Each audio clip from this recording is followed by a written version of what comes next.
এনসিপির উদীয়মান তরুণ নেতারা, বিপ্লবীরা, বিপ্লবের নেতৃত্ব দানকারীরা, এই যুগের শেখ মুজিব, জিয়াউর রহমানরা, মানে শেখ মুজিব জিয়াউর রহমান যখন ভালো ছিল তখন তারা যেরকম হিট ছিল ওই ধরনের ক্যারেক্টার নাসিরউদ্দিন পাটোয়ারি, হাসনাত আব্দুল্লাহরা। অনেকে বলেন আমি শেখ মুজিবকে দেখিনি, জিয়াউর রহমানকে দেখিনি, আমি নাসিরউদ্দিন পাটোয়ারিকে দেখেছি, আমি হাসনাত আব্দুল্লাহকে দেখেছি। এরা একযোগে প্রফেসর ইউনূসকে কঠিন বার্তা দিচ্ছেন, নজিরবিহীন বার্তা, যেটা অকল্পনীয় ছিল যে এই ধরনের শব্দ এই হাসনাতরা ডক্টর ইউনূসের শানে ব্যবহার করবেন। কারণ হাসনাত আব্দুল্লাহদের কাছে প্রফেসর ইউনূস অত্যন্ত প্রিয় ছিলেন এবং প্রফেসর ইউনূসও হাসনাত আব্দুল্লাহদের খুব ভালোবাসতেন, আদর করতেন, স্নেহ করতেন, আস্থা রাখতেন। সবসময় বলতেন তরুণ ছাত্র ওরা আমাকে বসিয়েছে, আমার নিয়োগকর্তা ছাত্র জনতা, তরুণরা ভালো করুক, তরুণরা দল করুক, আমরা তাদের সফলতা চাই। কিন্তু সেই ইউনূস হাসনাতদের সাথে পোল্টি মেরেছেন। হাসনাতরা এখন চোখে চোখ রেখে ইউনূসকে বার্তা দিচ্ছে। ক্লিয়ার কথা।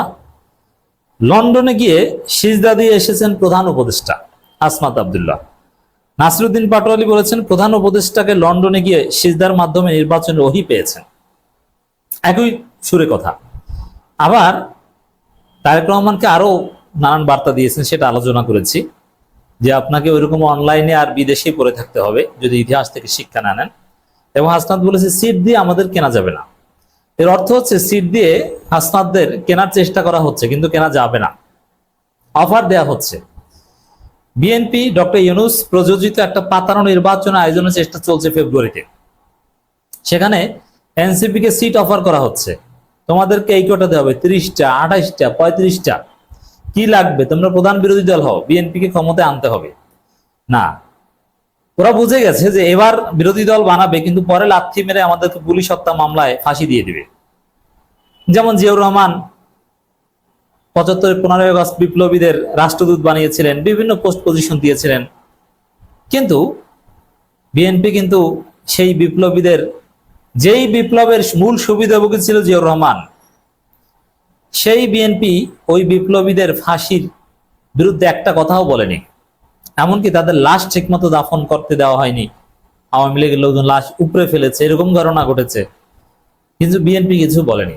অথচ জিয়াউর রহমান বা ওই 75-15 আগস্ট বিপ্লব না ঘটলে বিএনপির জন্মই হতো না, জিয়াউর রহমান নামে কেউ ক্ষমতায় আসতে পারতো না।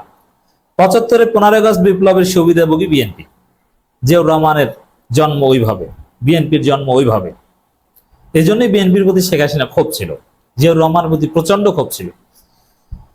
তো দর্শক, এটা হাসনাত নাসিরউদ্দিন পাটোয়ারিরা বুঝে যে এইসব কিছু সিট মিট নিয়ে যদি আমরা ফেব্রুয়ারি পাতানো নির্বাচনে যাই তাহলে আমাদের ফাঁসি দিবে এক পর্যায়ে, কেউ কিছু বলার থাকবে না। অতএব না, নতুন বাংলাদেশ গড়তে হবে, মুজিববাদকে কবর দিতে হবে, নতুন বন্দোবস্ত, নতুন সংবিধান, গণপরিষদ নির্বাচন, এগুলো হলে তখন আর সেই রাস্তা থাকবে না।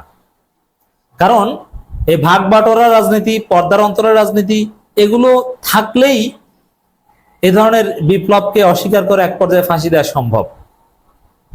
কিন্তু যদি জনগণের রাজনীতি থাকে, নিয়মতান্ত্রিক নতুন বাংলাদেশের রাজনীতি থাকে, জুলাই বিপ্লব যদি সাংবিধানিক বৈধতা পায়, সাংবিধানিক ভিত্তি পায়, সংবিধানে যদি জুলাই ঘোষণাপত্র সনদ উল্লেখ থাকে, ইনকর্পোরেট থাকে, তাহলে এটা সম্ভব হবে না।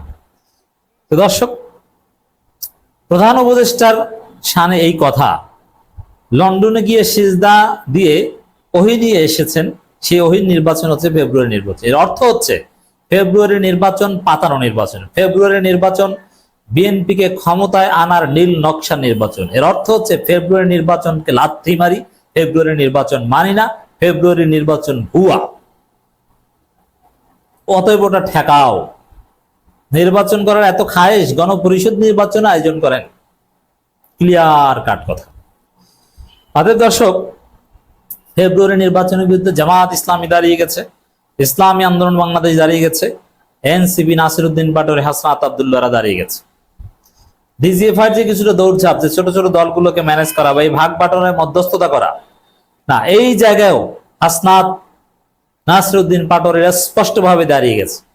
হাসনাত আব্দুল্লাহ এবং নাসিরউদ্দিন পাটোয়ারি এই দুইজন জীবনের ঝুঁকি নিয়ে দেশ রক্ষায় নেমেছেন। অতএব জনগণের উচিত এদের পাশে দাঁড়ানো। এনসিপির অনেকে কিন্তু লোভে পড়েছিল, এনসিপির অনেকে ফাঁদে পা দিয়েছিল, এনসিপির অনেকে কেউ নারীর ফাঁদে পড়ে, কেউ অর্থের ফাঁদে পড়ে, আপনারা দেখেছেন। কিন্তু হাসনাত আব্দুল্লাহ এবং নাসিরউদ্দিন পাটোয়ারিরা জীবন বাজি রেখে দেশ রক্ষায় নেমেছেন। নাসিরউদ্দিন পাটোয়ারি সাবেক এই শিবির ক্যাডার, সাবেক এই শিবির নেতা, ঢাকা বিশ্ববিদ্যালয় বিজনেস ফ্যাকাল্টির এই রত্ন শিবিরের, তিনি স্পষ্টভাবে বলেছেন, নাগরিক কমিটির সাবেক এই নেতা, বর্তমান এনসিপি নেতা, যে 1 পয়সার দুর্নীতি করেছি কেউ প্রমাণ দিতে পারলে আর জনসম্মুখে আসবো না, প্রয়োজন রিক্সা চালিয়ে খাবো, শ্রমিকের কাজ করবো, কিন্তু কোনো দুর্নীতি করব না, দেশের সাথে কোনো আপোষ করব না। আমি দেখেছি নাসিরউদ্দিন পাটোয়ারি বুক সোজা করে কিভাবে সে জুলাই আন্দোলনে নাহিদ ইসলামের হাত ধরে প্রেস ক্লাবে সংবাদ সম্মেলন করতে নিয়ে গিয়েছে। নাসিরউদ্দিন পাটোয়ারিরা অকুত ভয়, মৃত্যুর পরোয়া করে চলে না, বিপ্লবী চরিত্র পুরোপুরি এখনো ধারণ করে। দর্শক, হাসনাত আব্দুল্লাহর বক্তব্যটা অসাধারণ। আমরা যেটা দেখতে পাচ্ছি, এই হাসনাত নাসিরদের এই বক্তব্যের কারণে দ্রুত রাজনীতি বদলে যাচ্ছে। এর অর্থ হচ্ছে ফেব্রুয়ারি নির্বাচন কেন্দ্রিক হিসাব নিয়ে এগুলো সব পাল্টে যাচ্ছে। ফেব্রুয়ারিতে নির্বাচন হবে না, হতে দেয়া যাবে না। সামনে দেখবেন জামাত চরমনে এনসিপির যৌথ কর্মসূচি। ফেব্রুয়ারিতে এই পাতানো নির্বাচন মানি না। পিআর সিস্টেম ইন্ট্রোডিউস করতে হবে, সংস্কার করতে হবে, আগে স্থানীয় সরকার নির্বাচন আয়োজন করতে হবে, তারপরে জাতীয় নির্বাচন ঐক্যমতের ভিত্তিতে। নতুন সংবিধান লাগবে, গণপরিষদ নির্বাচন করতে হবে। নাম কাওয়াস্ত একটা নির্বাচন করে পর্দার অন্তরালে ভাগ বাটোয়ারা করে ক্ষমতা এসে যাবেন, এইসব স্বপ্ন বাদ দেন। এটা বাংলাদেশে বাস্তবায়নই হতে দেওয়া হবে না। জাতীয় নাগরিক পার্টি এনসিপি দক্ষিণাঞ্চলের মুখ্য সংগঠক হাসনাত আব্দুল্লাহ বলেছেন, যাকে গণঅভ্যুত্থানের পরে রাষ্ট্রপ্রধান বানানো হয়েছে, উনি লন্ডনে গিয়ে সিজদা দিয়ে এসেছেন। পৃথিবীর ইতিহাসে এমন কোন ঘটনা আছে কিনা অন্তর্বর্তীকালীন সরকার প্রধান একটি দলের ভারপ্রাপ্ত চেয়ারম্যানের সাথে বসে প্রেস কনফারেন্স করেছেন, ওই দিনেই তিনি লন্ডনের সরকারকে বেচে দিয়ে এসেছেন বলে মন্তব্য করে দিলেন। আমি এটা আগেই বলেছিলাম, ওই দিনই বলেছিলাম। আমার আলোচনা যারা নিয়মিত শুনেন একটু স্মরণ করে দেখেন, আমি বলেছিলাম লন্ডন বৈঠক না, এটা লন্ডন কেলেঙ্কারি। বাংলাদেশের ইতিহাসে একটা কলঙ্কজনক অধ্যায় ঘটলো।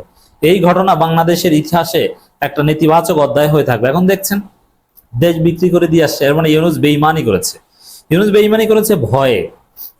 ইউনূস দুর্বল চিত্তের লোক। অতএব হাসনাতরা কয়েক কেজি কলিজার লোক।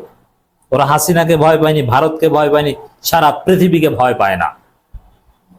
অতএব লন্ডন সমঝোতা এগুলো চলবে না। তিনি বলেন, মিডিয়া এখন রাজনৈতিক দলের কাছে বিক্রি। প্রশাসনে দেখা যায় সচিবালয়ে 5টায় অফিস শেষ হয়, 4টা থেকে গুলশান ও পল্টনে লাইন দেওয়া শুরু হয়। আগে এটা ধানমন্ডি 32-এ গুলিস্তানে আওয়ামী লীগের পার্টি অফিস হতো। এটি জাতীয়তাবাদী রাজনীতি সহকার বিষয়, ব্যাপারটি এমন নয়। এর মানে টোটাল প্রশাসন যন্ত্র এখন বিএনপির পিছে ছুটছে। ভেবেছিল তারা ক্ষমতায় আসবে না, এই তরুণরা বিএনপির অবৈধ ক্ষমতার স্বাদ মিটিয়ে দিবে। বৈধভাবে ক্ষমতা আসতে পারলে ঠিক আছে, কিন্তু সচিবরা, আমলারা, পুলিশ সব এখন বিএনপির কথা চলে না, এটা হবে না। লন্ডন কোন সেজদা দেওয়ার জায়গা নয়। লন্ডন থেকে ওহী এনে নির্বাচনের তারিখ ঘোষণা করার কোনো মার্কাজ নয়। নির্বাচনের মার্কাজ, নির্বাচনের তারিখ ঘোষণার জায়গা বাংলাদেশ।